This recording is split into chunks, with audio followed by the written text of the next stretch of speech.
2019, 21 இந்த 2 தேர்தலையும் இதே கூட்டணி தான் கிட்டத்தட்ட இருந்தது. அதிமுக தான் அந்த என்டிஏக்கும் தலைமை தாங்குச்சு.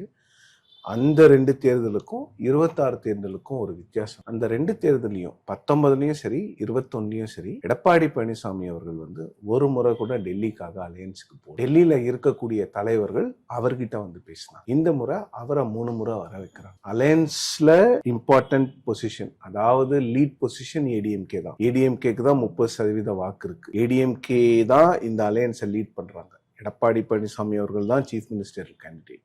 இதெல்லாம் இருந்தாலும் கூட நாங்கள் தான் எல்லா டிசிஷனும் எடுக்கிறோம். நாங்கள் நினச்சாதான் தமிழ்நாட்டில் வந்து என்டிஏவை வந்து கட்டமைக்க முடியும். இது எங்களுடைய டிசிஷனு. யார் இருக்கணும், யார் இருக்கக்கூடாது, யாருக்கு எவ்வளவு சீட்டு வரணுங்கிறதெல்லாம் நாங்கள் எடுக்கிற கால் தான் அப்படின்னு அலையன்ஸை வீக்கன் பண்ணுறதுக்கான முயற்சியை பாஜக உள்ளுக்குள்ளே இருந்துகிட்டே பண்ணுற மாதிரி தான் எனக்கு தோணுது. இல்லைன்னா கடந்த முறை நீங்கள் பாருங்கள், 21 தேர்தலில் நான் டேட்டோட சொல்கிறேன், February 28 அன்னைக்கு வந்து திரு அமித்ஷா அவர்கள் வந்து விழுப்புரமோ எங்கேயோ நார்தன் தமிழ்நாட்டில் ஒரு மீட்டிங்கை முடிச்சுட்டு சென்னைக்கு வராரு. லீலா பேலஸ் ஹோட்டலில் எடப்பாடி பழனிசாமி அவர்களையும் ஓபிஎஸ் அவர்களையும் வர வச்சு கிட்டத்தட்ட விடிய டிஸ்கஷன் நடக்குது. இபிஎஸ் வந்து ஒத்துக்கல.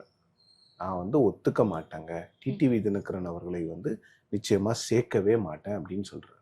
அமித்ஷா அவர்களும் வேற வழி இல்லாம இபிஎஸ் அவர்கள் சொல்றதை ஏற்றுக்கொண்டு அந்த அலையன்ஸை ஃபிக்ஸ் பண்றாங்க. ஆனா இந்த முறை வந்து அப்படியே கம்ப்ளீட்டா டிஃப்ரெண்டா இருக்கு. அது என்ன மாறுச்சு அப்படிங்கறதான் புரிஞ்சுக்க முடியல. பாஜக வந்து ஏன் வந்து அந்த அலையன்ஸை வீக்கன் பண்ற ஒரு விஷயத்தையே பண்றாங்க. ஏன்னா நீங்க வந்து எடப்பாடி பழனிசாமி அவர்கள் 3 முறை டெல்லிக்கு போறார் இந்த ஜனவரியில இருந்து. அவருக்கே பிடிக்காம தான் போற மாதிரி தான் நமக்கும் தெரியுது. ஏன்னா ரொம்ப வெளிப்படையா தெரியும் திமுகவினுடைய கேம்பெயின் மிஷினரி வந்து இதை எப்படி கொண்டு போவாங்க அப்படின்னு இன்னைக்கே ஆரம்பிச்சிட்டாங்க. பாருங்க, தமிழ்நாட்டின் முடிவுகள் எல்லாம் டெல்லியில எடுக்கிறாங்க அப்படின்னு.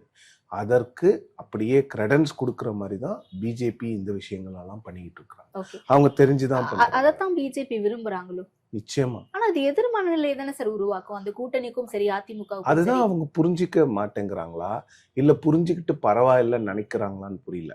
எனக்கு தெரிந்து நான் தமிழ்நாடு பாஜக தலைவர்கள்கிட்ட பேசும்போது அவங்களுக்கே இந்த விஷயங்கள்லாம் பிடிக்கல. இபிஎஸ் தலைவரா ஏத்துக்கிட்டோம், அவரை சீஃப் மினிஸ்டர் கேண்டிடேட்னு அனௌன்ஸ் பண்ணியாச்சு. அதற்கான முயற்சிகளை எடுக்கிறத விட்டுட்டு அவரையும் வேலை செய்ய விடாம நாமளும் வேலை செய்யாம இது என்ன விஷயம்? ஏன் நம்ம அலையன்ஸை நாமளே வீக்கன் பண்ணிட்டு இருக்கோம் அப்படிங்கிற கேள்வியை உள்ளுக்குள்ள இருந்தே எழுது. ஆனா அதற்கெல்லாம் பாஜக தலைமை செவி சாய்க்கவே இல்லை.